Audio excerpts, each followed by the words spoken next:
All this looking 67 at 37. It's not spirituality, it is religion.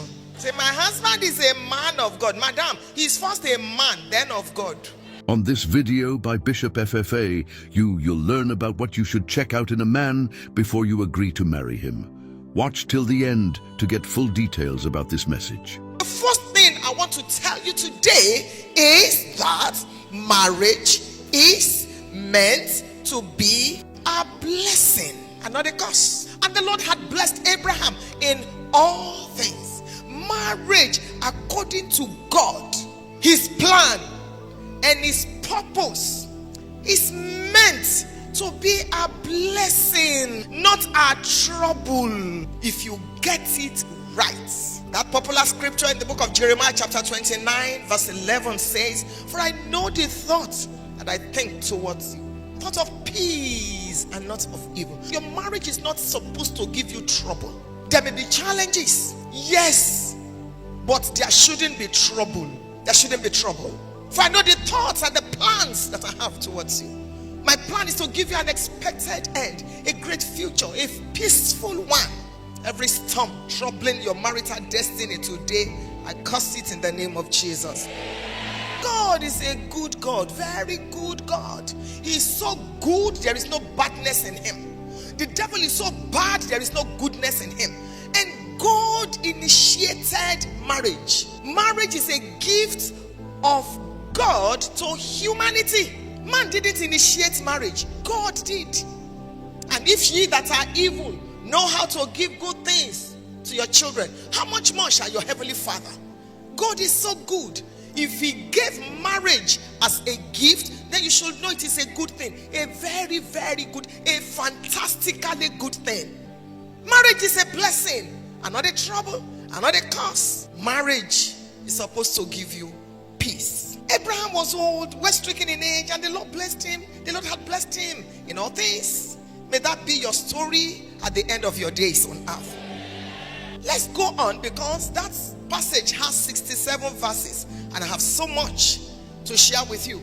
Verse 2, and Abraham said unto his eldest servant of his house, that ruled over all that he had, put, I pray thee, thy hand under my thigh, and I will make thee swear by the Lord, the God of heaven and the God of the earth, that thou shalt not take a wife unto my son of the daughters of the Canaanites, among whom I dwell, but thou shalt go unto my country and to my kindred, and take a wife unto my son Isaac. The second thing I want to mention to you today is that parents, please be involved in your children's lives. We're talking about mathematics, and I'm addressing 4 groups of people without demarcating. You just pick whichever is yours. I'm talking to the singles, I'm talking to the married, I'm talking to parents, and I'm talking to in-laws. That's my mission and my assignment here this afternoon. Marriage is a blessing. That's God's plan. Number 2, if you are a parent, please be involved in your children's lives. Not only when it has to do with academics, take-home assignment, food, and what have you, but most importantly, in their marital destiny. And that means that as a parent, the day you discover that you are pregnant, start praying for your children, particularly about who will marry them or who they will marry. No matter how blessed you are, no matter how anointed you are, no matter how wealthy you are, no matter how successful you are, if your children miss it in their marriages, the evening of your life is not secure. I paused so you could think about what I just said. No matter how prosperous you are, no matter how fantastically blessed you are, if your children's marriages have trouble, the evening of your life is not guaranteed. Abraham was old, he was well stricken in age. Then he remembered that success without succession is practical failure. He decided to settle his son. Parents, be involved in your children's lives. And the starting point is prayer. What your hand cannot handle, there is a God in heaven that can manage it. Pregnant women, the day the doctor tells you you are pregnant, every day put your right hand or whatever, your left hand on your tummy and pray for your child. Pray about who they will marry. Pray about the academics. Pray about everything that has to do with them. As a single person in this city of Ibadan, this is where I was born. This is where I got born again. This is where I got married. This city, I had 2 children. But this is home for me. In this city of Ibadan, as a single lady, I didn't know who will marry me. I didn't know who I will marry. I started praying about my marriage. I prayed so fanatically about my mother-in-law. Because those were the days when ladies were praying that their mothers-in-law should die or that they should not have mothers-in-law. And I know that life is not governed by miracles. Life is governed by principles. And one of the most profound principles of life is found in Genesis chapter 8 and verse number 22. While the earth remaineth. Does the earth remain? Yes. Seed, time, harvest shall not cease. If you don't want to reap it, then don't sow it. Don't sow it. Because you can never attract what you attack. Never. Rather than curse my mother-in-law or make her to die, I began to pray. My mother-in-law died at the age of 110. She told me at a point in her life to raise my right hand up. Prayed for me like never before. She said to me one day, I came visiting, not because of my son, but because of you. Because I know I'm going to die very soon. I came to bless you. She said, raise your right hand up. I did. She said, among your mates, in 70 times 7 ways, you will be outstanding. 110. That is why I have become unkillable. Toss it up and down. There are covenant forces working in my life. Even when I make mistakes, my mistakes are turned to miracles. The devil that will stop me is not yet born. Some people go, some are sent. I'm sent and covered. Some days ago, I was at KICC Lagos. And I preached a message and I said, Satan, how markets? My critics, how markets? Some of you waste time replying your critics. You don't need it. Just reply them with more success. Because the reason why some of them criticize you is because they are envy jealous. Pray for your children. Pray about who they will marry. Critics, evil people. People that want you to go to the market and not sell. People that want you to sell and not bring profit home. Pray against them for your children. When Kenneth Copeland's ministry turned 35, he published a book. I have a copy of that book. And in that book, he was telling his life story. And he said he used to be a very bad person. Very bad boy. Kenneth Copeland. Arguably, today, he is the richest man of God on earth. Arguably. America discovered oil in his compound. Do you know what that means? He said once in a while, when I'm tired of living on planet Earth, I jump inside one of the planes and I fly to the sky. And I pray in tongues for about 2 hours. He said it is cooler there. And I just come back. That's the kind of heaven I want to go. I don't want to go to the heaven where they don't wear jewelry. Where they must tell you to cover your head until you have cro-cro. I don't want that kind. I like the heaven Kenneth Copeland is going. That's the kind of heaven I like. I don't want to go to heaven like Lazarus. He made heaven, but he sat at the feet of Abraham. I want to go to heaven like Abraham. He has an estate in heaven. Jaye John. Chop here, chop there. That's the kind I want. All this, maybe I'll get there if I have the time. All this looking 67 at 37. It's not spirituality, it is religion. Say, my husband is a man of God. Madam, he's first a man, then of God. Pray for your children. Pray about their marriages. Pray that they will not marry your enemies. Pray that you will have peace when you are old. Once you are 50, I am 56. Once you are 50, the evening of your life has begun. Once you are 70, you are in the night. And the devil is not your well-wisher. Pray for them. Abraham said, look, I need to settle things. And I want to speak to fathers here. There are 4 kinds of fathers. I don't have the time because that's not what I came here to talk about today. There are 4 kinds of fathers. There are absentee fathers. They are there, but they are not there. Ministry has taken over their lives. They don't have time for their children. Business is their number one reason for existing. They don't have time for their children. They don't help their children with take-home assignments.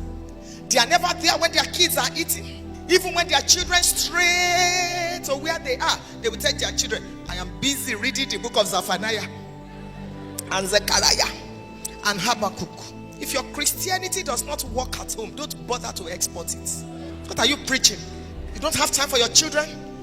You don't understand the Bible. This is the order. God first, your family second, ministry third, business third, career third. The home was established in the book of Genesis chapter 2.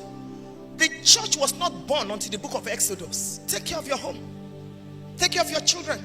So that in the evening of your life, your children will not detest your God and say, I don't want to serve the God that stole my parents from me. Pray for your children. Know your child. Love your child. And train your child. Know your child. And there's no way you can know your child if you don't spend time. Till I see Jesus, I will continue to bless my father. He taught me how to write. My father would bend over me, hold my hand and tell me, FUNKE, see, those lines, those 2Ds that we used to, some of you are so young, we used to use 2D writing. You say, these lines are not for decoration, right on top. I have one of the best handwritings in the world because my father took his time to teach me. Stop telling your children, go to your mommy. Hey, come and carry your children. Your sperm produced those children. They bear your name. Be involved in their lives. Do not be an absentee father. I live in Ondo State. I'm not from there. But I had a story that a man died some time ago in Ondo Town. And his children removed all the car keys and all the house keys and all the room keys and placed the bunch on his chest in the casket. Dad, you forgot your keys. You have only 3 stages in your children's life, 3 seasons. Maybe I'll get there. A time comes when they can look at you and tell you anything. They are no longer just your children. Treat them very well. Teach them. Know your child. Love your child. Train your child. Pray for your child. Abraham was involved. Some of you leave everything to pastors. You leave everything to Sunday school teachers. There's no Sunday school teacher that can adequately train your child for you. Your child's life is like this plain sheet of paper. God gives that child to you to write whatever you like. Don't give it to your mother. Don't give it to your house help. Monday to Friday you are out. At a point in my life, I put my career on hold to raise my kids. I've not had the first house help in my life. The first. You may not be able to do that because times have changed. But I decided. Because I remember that the generation of my children will either bless me or curse me. Depending on what I give them. I put my career on hold. Thursday evening, my husband and I did not go anywhere for years. I didn't accept one single invitation when my kids were young. I stayed at home to train them, to give them values. 2 boys, 2 girls, and some adopted. Thursday night was our family night. Our kids could ask us any question. We were pastors, yes, but we decided to raise those kids by ourselves. Because I have looked at it. I didn't even want to be married at all. In this city of Ibadan, I did not want to be married as an unbeliever. And even when I became a Christian, because I didn't see examples. Even my pastor's marriage was nothing to write to me about. I vowed never to be married until God gave me an encounter. And I decided that I will make a difference. Pray for your children. Know your children. Love them and show them that they are loved. Psychologists have discovered that if you always hug your teenager, you will help him to be emotionally stable. Fathers, hug your girls. Don't let one alhaji teach them. Hug your children. Cuddle them. Cuddle them. Don't let one demon-possessed uncle come and scatter what you have been building. Sit down with your children. Explain life to them. Then say, I'm shy. When our children were getting married, each of them, the boys, the girls, my husband had sessions with them. This is what a man wants. This is what a woman wants. This is what you should do. This is what you should not do, and all that. You're taking care of other people. Take care of your children. Befriend your children. Let them be able to speak to you. One girl walked up to me. Teenagers confide in me a lot. She said, "Mommy, I have aborted 6 times. She's a pastor's daughter, and her mother told me she's a virgin. She said the doctor used one rod and warned me the last time. The doctor said this is deliberate. You will remember this pain. If you ever come back here for abortion." One young man, his father is a pastor. I thank God he's born again today. He said he will come for vigil, put his gun inside his socks, tuck it in. Praise worship has begun. He's there. Daddy will say, "Oh, my son is in church." He will sneak out with 6 of his children for armed robbery. Before the service is over, he's back. Pastor's child. Treat your pastors very well. Bless them. Help them. Encourage them. They are laboring so much. Sometimes at the detriment of their homes. You cannot afford to hurt them, but their wives or their children continually. See pastor's child. See pastor's child running around in church. Did he drop from heaven? He also will go through infancy and childhood and teen years. Your children, don't they run around? So it's about, once you are a pastor, you are in trouble. May God forgive you. Number 3, when Genesis chapter 24, verse 4, "Thou shalt go unto my country and to my kindred." This is for the singles. Marry from your country and your kindred. Don't marry from abroad. What is this woman saying? Marry from your country, marry from your kindred. If you are born again, you belong to the Commonwealth of Israel. You are a kingdom person. Don't marry an unbeliever. 2 Corinthians chapter number 6 and verse number 14. Be not unequally yoked. 2 Corinthians 6:14. Together with an unbeliever. Don't smell what you don't want to eat. Don't price what you don't want to buy in the market. It is not everything that glitters that is gold. Stop dating that alhaji. Stop dating that man that has a wife. You are the secretary and in the office your neck cannot say, "Hey, God. Your neck is very like this." I pity you. When fornication takes place, it is the woman that loses. You lose more because a part of you goes with that man irretraceably. The head usher in our ministry was my mate at St. Paul's Anglican Primary School here. When he first joined the church, I said, "God, imagine if this man had slept with me when we were in school. What will I?" And I'm now the bishop's wife.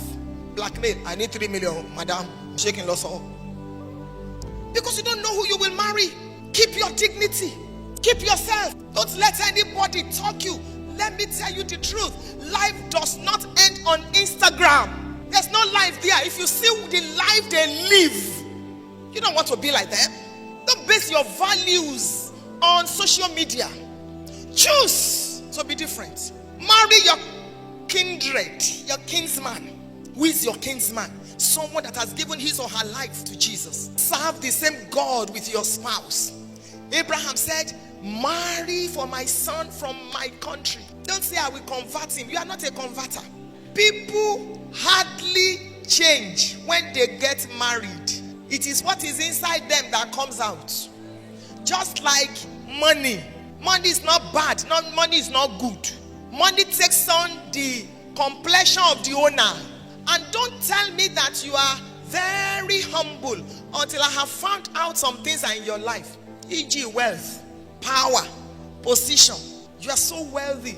And you can still kneel down to greet the people you used to kneel down to greet. You can still prostrate to greet your daddy. Your chin touches the ground as a Yoruba boy. He said there's one man in our church. He's very poor but very humble. What else will a poor man be? What else?